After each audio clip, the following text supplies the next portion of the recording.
경제 전환을 보다 쉽게 풀어보는 경제 읽기 시간입니다. 오늘도 다양한 경제 이슈들 권혁준 경제평론가와 살펴보겠습니다. 안녕하십니까? 안녕하십니까? 네, 안녕하십니까? 예, 쿠팡 이야기 먼저 하겠습니다. 오늘 뉴스 시작할 때 경찰이 쿠팡 압수수색한다 이런 소식도 전해졌어요. 네. 사과문을 처음에 올렸다가 금방 내려서 또 논란됐었어요. 2차 사과문을 올렸는데 네. 이것도 지금 또 논란이 일고 있죠. 네, 맞습니다. 전방위적으로 지금 쿠팡을 이제 압박을 하고 있는데요. 지금 이제 분위기도 좋지가 않습니다. 이제 국민들이 굉장히 분노하고 있는 게 2차 사과문을 이제 냈는데요. 그 사이트를 이제 공유할 때 그 썸네일이라고 보통 얘기하는데요. 공유했을 때의 미리 보기 화면을 봤더니 거기에 이제 이벤트 화면이 이제 노출이 됐었습니다. 이게 사실 기술적 요인이라고 볼 수가 있겠는데요. 저도 이제 대학에서 학생들 가르칠 때 보통 우리가 이거 SEO라고 보통 얘기합니다. Search Engine Optimization이라고 해서 서치 엔진에 최적화시키는 방법이라고 해서 코딩을 하거든요. 그 코딩에 이제 오픈 그래프라는 기술이 있어요. 그래서 그 사이트를 미리 보기 화면을 보일 수 있는데 그러니까 이거를 조치를 안 해놓은 거죠. 쿠팡 측에서 기술적으로. 그러니까 예전에 썼던 거를 페이지를 그대로 아마 복사해서 썼을 겁니다. 그러다 보니까 예전에 썼던 쿠팡 이벤트가 코드가 붙이면서 자동적으로 링크가 무조건 공유가 될 때 무조건 이 오픈 그래프 그러니까 썸네일이 보여지게 되는데 그게 하필 또 이벤트 지금 나가는 것처럼 이렇게 나간다는 저렇게 거구나. 나오죠. 저런 게 이제는 오픈 그래프 기술이라고 얘기하는데요. 그러니까 제가 봤을 땐 정성이 없었던 거예요. 그러니까 사과문이면 조금 더 살펴보고 그쵸. 기술적으로 문제가 없는지를 좀 체크를 했어야 되는데 이게 좀 정성이 많이 부족하다. 그런 점에서 이제는 좀 비판을 다시 한번 받을 수밖에 없고 쿠팡 측에서는 바로 내렸다 하지만은 사실상 이거가 좀 국민들에게 좀 분노, 지금도 조금 화난 상태에 있는데 아니 사과문까지도 이벤트 링크를 단단 말이야 이렇게 또 생각할 수밖에 없기 때문에 이런 문제들이 지금 시장에서는 굉장히 팽배하게 분노를 작용하고 있습니다. 예, 지금 사과문도 그렇지만 또 하나 쿠팡을 탈퇴하고 싶어도 이게 또 쉽지가 않더라고요. 그러니까 PC로만 가능하다 이런 이야기도 있었고 멤버십 환불도 안 된다라는 것들이 더 이제 국민들의 좀 분노를 사게 되는 부분인 것 같은데 이에 대해서 공정위가 나섰다고 하네요. 맞습니다. 이게 일종의 다크 패턴인데요. 어떤 거냐면 저도 이제 쿠팡 탈퇴를 많은 분들에게 좀 물어보셔서 알려드리기 위해서 실제 시도를 해봤습니다. 근데 너무 노골적으로 놀랬던 것이 탈퇴를 하려고 그러면 PC 화면으로 넘어갑니다. 그러니까 꼭 PC에서 할 필요는 없는데 대부분 모바일 쓰잖아요. 예. 그럼 모바일에서 탈퇴를 하려고 들어가면은요 화면 자체가 PC 화면으로 이동하게끔 만들어요. 굳이 그럴 이유가 없습니다. 근데 왜 그렇게 만들었을까? PC 화면으로 이동하면은요 화면이 확 줄어듭니다. 맞아요. 글자가 굉장히 작게 보여요. 불편하죠. 예, 그걸 확대해서 다 읽어야 되고 체크해야 되고 왜 굳이 쿠팡이 기술력이 좋은 쿠팡이 이랬을까라고 본다 그러면 저는 보자마자 일종의 다크 패턴 한마디로 탈퇴를 굉장히 조금 어렵게 만들기 위한 일종의 장치로서 이제 작용을 하고 있고요. 실제 쿠팡 탈퇴를 원하시는 분들은 6단계를 거치게 됩니다. 그러다 보니까 너무 어렵다. 뭐가 뭔지 모르겠다 하시는 분들, 특히 시니어 분들은요, 엄두를 못 내시거든요.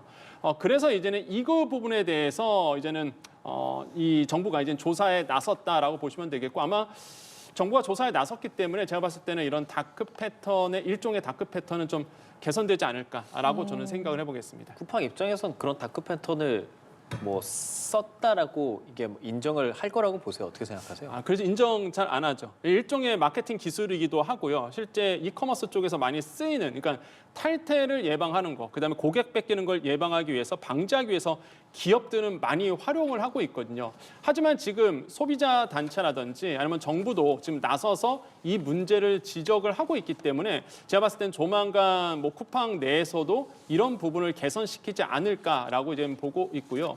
지금 소비자 단체가 들고 일어난 상태입니다. 아까 말씀드린 것처럼 탈퇴 너무 어렵다. 사과문의 진정성이 없다. 그다음에 김범석 의장이 전면에 나서서 이제 목소리를 내야 된다. 이런 얘기가 이제 많이 나오고 있는데 과연 이제 소비자 단체가 이야기하는 것처럼 과연 쿠팡이 움직일지 그거는 조금 미지수다라고 생각을 해봅니다. 그래서 시간이 갈수록 일단 전방위적으로 압박은 거세지겠으나 과연 쿠팡이 피해 예방이라든지 아니면은 소비단체가 얘기하는 피해 보상 방안에 대해서 과연 구체적으로 내놓을 수 있을지 이것도 굉장히 좀 기다려 보셔야 되는 문제라고 이제 판단해 봅니다. 네, 그 쿠팡을 탈퇴한다, 그 탈팡이라고 네. 하는데 쿠팡의 이용자 수 계속해서 감소하고 있고 탈팡이 증가하고 있는 것 같아요. 역대 최대 일간 이용자를 기록한 지난 1일에 닷새 만에 비해서 200만 명 넘게 줄었다라고 네. 하는데 이게 계속해서 이런 탈팡 움직임 이어질 거라고 보십니까? 저는 이어질 거라 봐요. 이게 이제 활성 이용자 수라고 얘기하는데요. 여러분 언론에서 많이 보는 이 활성 이용자 수는 뭐 쿠팡을 이탈했던 수는 아닙니다. 그냥 쿠팡에서 실제적으로 활동하고 있는 이용자 수가 이제 감소된 건데 예. 이걸 보니까 이제 4일 만에 181만 명이 이제는 사라졌습니다. 여기 보시면 아시겠지만 11월 29일 이때 이제는 해킹 사건이 전면적으로 보도가 됐죠. 그런 이후에 오히려 이런 11 이용자 수, 일간 활성화 수가 늘어납니다. 그런 이유는 확인하러 가는 거죠. 혹시나 내가 털리지 않았을까? 그러다 보니까 이제 많이들 로그인을 하셨어요. 아. 그리고 내 개인정보 삭제하거나 아니면 변경하기 위해서 정말로 많은 분들이 쿠팡을 키셨습니다. 그래서 11 이용자 수가 이제 많아지게 되는 부분이고 그러다가 이제는 내 개인정보 다 지웠고 그다음에 탈팡도 하고 로그아웃 했잖아요. 그래서 점점점 이용자 수가 이제 줄기 시작한 겁니다. 그래서 지금으로 본다 그러면 고객 이탈이 이제 본격화되고 있다라고 지금 시장에서 내다보고 있고요. 아마 반사 이익을 누리는 전자상거래 기업들이 분명히 있습니다. 뭐 시장 점유율로 본다 그러면 네이버 같은 경우도 있을 텐데요. 이런 반사 이익을 누리는 오히려 이런 종목들은 업종들은 또 뭐 주가가 오르거나 아니면은 큰 수익을 내는 분위기로 지금 가고 있거든요. 그래서 이렇게 좀 희비가 엇갈리는 연출이 되고 있다 이렇게 생각을 해봅니다. 네, 말씀하신 것처럼 어느 정도 다른 곳들에서 좀 뭐랄까 반사이익을 얻는 듯도 했지만 또 그런 것도 아닌 것 같다라는 게 되게 평가가 좀 다양하더라고요. 실질적으로 쿠팡이라는 걸 대체할 수 있는가? 그러니까 네이버 말씀하셨지만 사실 네이버랑 쿠팡은 이용자 스타일이 좀 다르다고도 보이는 분석들도 많잖아요. 네. 결과적으로는 좀 어떻게 될 거라고 생각하세요? 일단 지금 시장의 흐름을 본다 그러면 반사이익은 저는 누릴 수 있을 거라고 보여집니다. 왜냐하면 쿠팡을 탈팡하시는 분들은 좀 머뭇거리신 분들이 이유가 딱 하나예요. 아, 새벽 배송은 절대 버릴 수가 없다. 이런 분들이 많다 보니까 이제는 쿠팡을 탈퇴하는 인원수가 뭐 생각보다 적을 수 있다라고 이제는 시장에서는 예상하고 있으나 그런데 네이버의 단점이 바로 배송이었거든요. 근데 요즘에 아시겠지만 네이버와 뭐 CJ 대한통이라든지 이종 간에 이제 융합이 되고 있는 상태입니다. 그럼 만약에 네이버가 새벽 배송에 대한 또 마켓컬리가 힘을 합쳐서 새벽 배송을 공략을 한다 그러면 제가 봤을 때 이용자 수가 빠져나갈 가능성도 굉장히 있거든요. 그래서 지금 이런 경쟁 업체는 이번 상황을 역이용하고 있다. 그러면서 이제 부족한 부분을 채워가면서 아마 제가 봤을 때 쿠팡 이용자가 많은 이용자 수가 좀 빠져나갈 가능성은 전 없잖아 있다고 보고요. 역시나 그 몫은 이 경쟁 업체들이 과연 어떤 서비스를 내놓는가에 따라서 달라질 수 있다 이렇게 생각을 해봅니다. 알겠습니다. 저희는 주제를 좀 바꿔봤어요. 정부가 고속철도인 KTX 그리고 SRT의 단계적 통합을 내년 말까지 추진하겠다 이렇게 밝혔는데 사실 이 논의는 오래전부터 있어 왔습니다. 그럼에도 이번에는 좀 구체적인 로드맵이 나왔다고요. 네, 맞습니다. 이제 비효율 문제 때문에 이번에 이제 로드맵이 이제 나온 상태인데 여러분 그 SR 정확히 말하면 SRT 보통 이렇게 얘기를 하죠. 근데 이 SR이 무슨 회사냐라고 본다 그러면 코레일의 자회사입니다. 그러니까 사실상 같은 회사라고 봐야 돼요. 예. 그런데 왜 SR이 탄생이 됐느냐라고 본다 그러면 이제 코레일의 독점을 깨기 위해서 그 당시에 그러니까 13년 전입니다. 실제 운영된 거는 10년 전이고요. 이 법인이 만들어진 건 13년 전인데 이 SR이 만들어졌던 것이 이 코레일의 독점을 깨기 위해서 이런 SR이 만들어졌는데 그런데 이제는 한 10년 지나고 지금 운행한 지 10년 만에 좀 데이터를 보니까 너무 이게 비효율이 많은 거예요. 맞아요. 운행 노선도 뭐 좀 다르기도 하고요.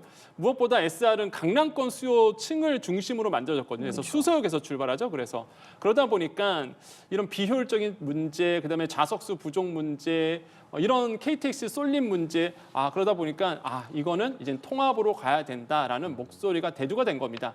그래서 이제 정부가 이제 통합 로드맵을 이제 내놓은 거고 이게 순차적으로 이제 통합이 됩니다. 이런 식으로 해서 이제 운영이 되는 부분이 있는데 저는 뭐 지금의 이제 지금 나오고 있죠. 이제 교차 처음에는 이제 교차 운행을 하게 됩니다. 지금 아시겠지만 예.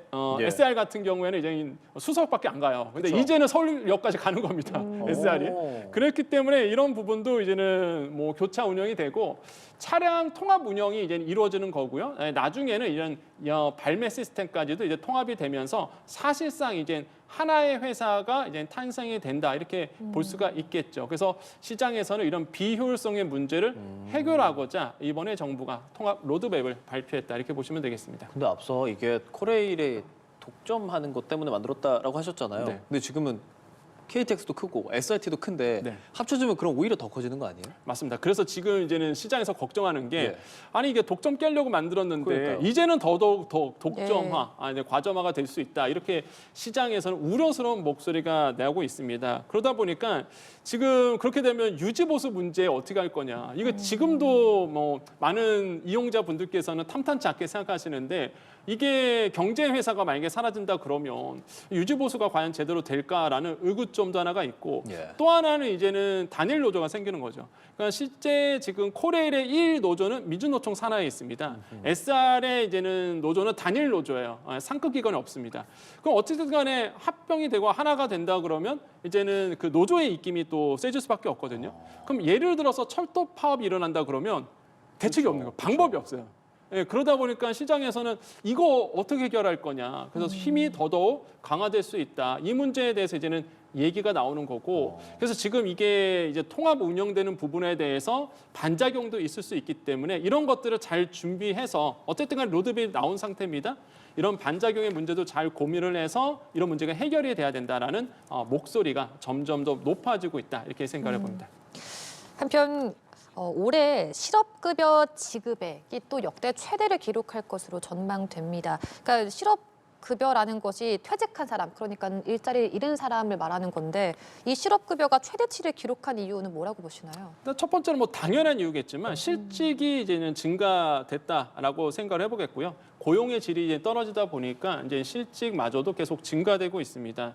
실제 이게 어디서 많이 증가되느냐라고 본다 그러면 지금 나오고 있는 거는 실업급여 누적 지급의 차트인데요.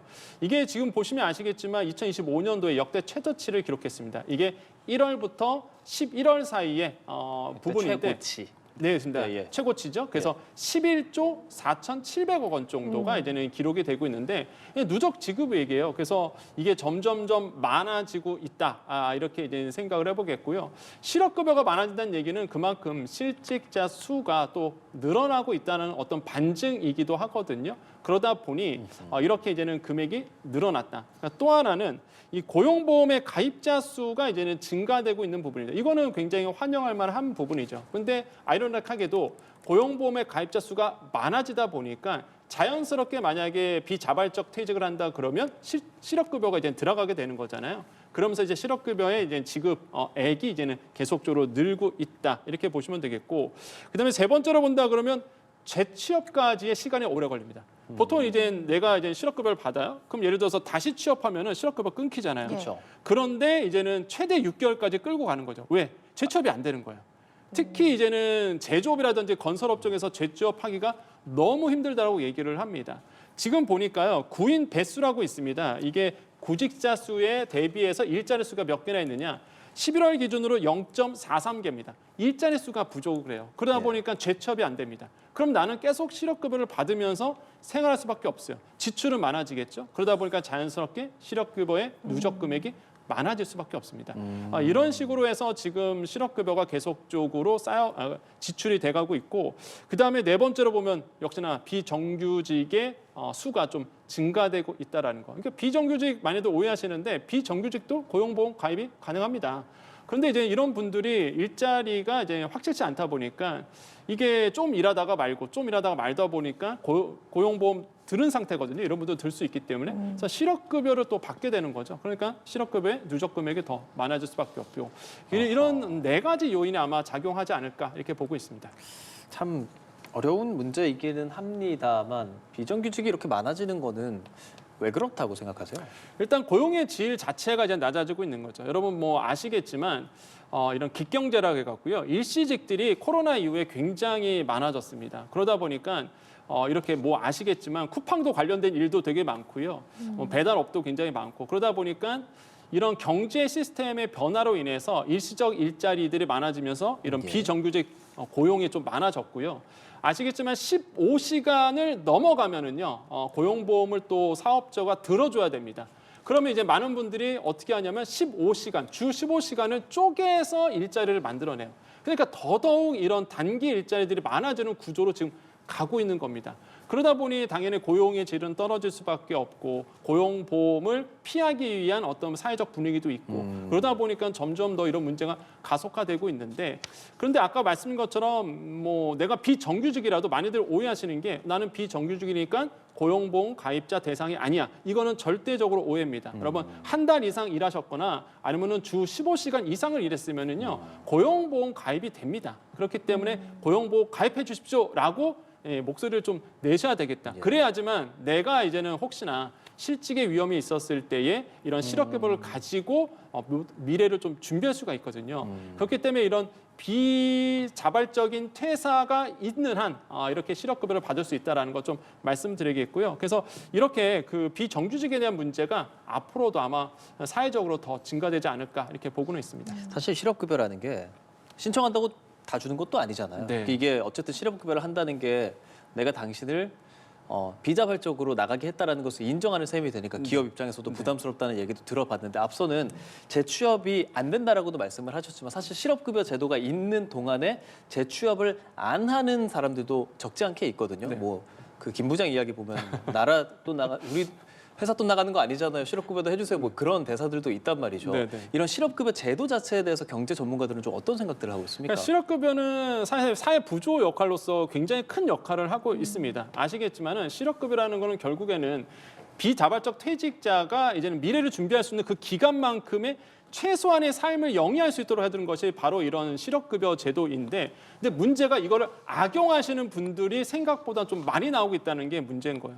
제도는 필요하나 그거에 대한 이제는 누수가 되는 부분, 한마디로 부족한 부분을 좀 채워줄 수가 있겠는데 그래서 정부도 이걸 알고 있습니다. 그래서 이제는 이런 악용하시는 분들, 예를 들어서 뭐 김 부장 얘기하셨는데요. 네. 이런 실업급여를 위해서 그냥 조금 단기 일자리 하다가 또 쉬어버리고 또 단기 일자리 하다가 또 쉬어버리는 이런 문제에 대한 빈도수를 지금 개선하려고 그래요. 그래서 그 빈도를 낮춰서 몇 개월 이내에 다시 한번 재취업해서 다시 실업급여를 받으면은 실업급여가 못 나가게끔 하는 이런 어떤 제도의 변경이 아마 내년에 일어날 것으로 지금 시장에서는 예상을 하고 있고요. 이런 점들이 개선이 돼야지만 이런 이 실업급여에 대한 유출 문제들 아니면 누수 문제들이 좀 해결될 거라고 지금 시장은 내다보고 있습니다. 예, 실업급여 얘기해 주셨는데 좀 이번에 좀 반대되는 이야기라고 해야 될까요? 100대 그룹 오너 일가의 회장 승진 평균 나이가 이게 점점 낮아지고 있다라는 그런 조사 결과가 있는 것이 오너 4세가 회장에 오른 그 평균 나이가 46살. 네. 그러니까 이게 점점점 나이가 낮아지고 있다는 건데 이게 우리나라만의 이야기인 건지 아니면 전 세계적으로 이런 추세인 건지가 좀 궁금한데요. 제가 나이를 먹어간다는 게 이거 보면서 알 수 있거든요. 어느 순간 보니까 오너의 그 비슷하십니까? 회장님이 제 나이랑 비슷해졌구나 이런 거 아이고. 보면서 이게 내가 나이를 먹어가고 있구나 하는 걸 느끼게 되는데요. 네. 지금 이제 표를 보시면 아시겠지만 갈수록 이제 젊어지고 있습니다. 예. 회장님들이 보니까요. 창업 2세대 그러니까 재벌 2세 같은 경우가 평균 나이가요 52세 정도 됩니다. 그 다음에 이제는 3세대 보더니 49세 정도가 되고요. 그다음에 4세대 이제 재벌 4세대 본다 그러면 한 46세 정도 나오면서 지금 보시면 아시겠지만 굉장히 좀 젊어지고 있다라고 예. 생각을 해봐요. 그래서 어느덧 제 동료들은 뭐 이렇게 뭐 회장이 돼가고 있나 이런 생각이 많이 드는데요. 그 정도로 이제는 젊어지고 있고 또 하나가 그러면 이제는 임원이 된 후부터 과연 몇 년 사이에 또 오너가 되느냐 이것도 이제는 점점 줄어들고 있어요. 그러니까 2세대 재벌 같은 경우는 한 평균 18년 정도 걸렸습니다. 여기 나오고 있죠. 그래서 오너 일가에 대한 임원에서 회장까지의 이제 개월수인데 18년 5개월, 그다음에 17년 11개월 점점 줄어들죠. 예. 12년 7개월 정도 4세대는 그래서 4세대 이제는 오너 분들이시겠죠. 그래서 이렇게 좀 줄어들고 있는 모양새가 지금 나오고 있습니다. 근데 이제 이재용 회장 같은 경우에는요. 지금 뭐 통계 보니까 31년 4개월 걸렸다 이렇게 나오는데 요거는 이제 임원에서 오너 간 게 아니라 입사한 이후부터 오너까지 가는데 한 31년 4개월 정도가 이제 걸렸는데요. 이제 전체적인 트렌드는요. 있는데요. 확실히 이제는 젊은 오너, 그러니까 뭐 지금으로 보면 3, 4세대라고 보시면 되는데 이런 젊은 오너들이 이제 전면에 나서고 있습니다. 그런 이유가 몇 가지가 있는데 첫 번째가요. 기술의 트렌드가 너무 빨라졌잖아요. 그러다 보니까 젊은 오너가 좀 나설 수밖에 없고 또 하나는 가장 중요한 이유긴 합니다. 경영 능력을 보여줘야 되거든요. 이사진들에게. 예. 만약에 경영 능력이 없이 오너가 된다 그러면 반발이 심할 거예요. 그래서 젊은 나이부터 빨리 회사에 입사해서 오너가 된 다음에 경영 능력, 경영 수완을 보여줘야지만 이제 이사진으로부터 지지를 받을 겁니다. 그래서 이제 빠르게 사실상 이렇게 오너의 역할을 담당하고 있고, 근데 중요한 게 그겁니다. 외국에서는요 좀 다른 게 CEO 되는 거랑 그다음에 이 총수 자리를 넘기는 거랑 좀 달라요. 그러니까 명목은 CEO지만은 일괄적으로 본다 그러면 아직도 이런 2세대 재벌이 70세까지도 경영을 총괄하는 분들이 굉장히 많거든요. 그래서 약간 이게 뭐 CEO 된다는 것과 총수가 된다는 개념은 좀 다르다. 어쨌든 간에 지금 우리나라의 이제 재벌 총수들 같은 경우는 점점점 나이가 낮아지고 있다. 이런 것이 하나의 요인이라고 생각을 해봅니다. 네, 그들이 사는 세상 이야기까지 해봤습니다. 권혁준 경제평론가입니다. 고맙습니다. 네, 감사합니다.